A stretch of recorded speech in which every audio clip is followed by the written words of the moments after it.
ভাই আপনি আপনার শেষ সময়ে কালিমা কেন পড়তে পারতেছেন না? জানি না, আমার মুখ দিয়ে কালিমা বের হচ্ছে না। যাও তুমি গিয়ে ইমাম সাহেবকে ডেকে আনো। ইমাম সাহেব দেখুন না, আমার ভাইয়ের শেষ সময়ে কালিমা নসিব করতে পারতেছে না। লা লা ইলা ভাই আপনি কি কখনো কারো বদুয়া নিয়েছেন? হ্যাঁ, ওইটা একবার। আরে ভাই তাড়াতাড়ি সস্তা দামে আম নিয়ে যাও, তাড়াতাড়ি নিয়ে যাও। ভাই আল্লাহর নামে আমাকে কিছু খাবার দেন, এই যে নেন।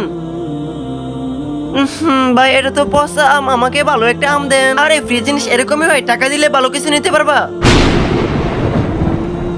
আপনি যদি আল্লাহর এই সুন্দর ছবিটি পছন্দ করেন তাহলে লাইক করে চ্যানেলটি সাবস্ক্রাইব করে ফেলেন।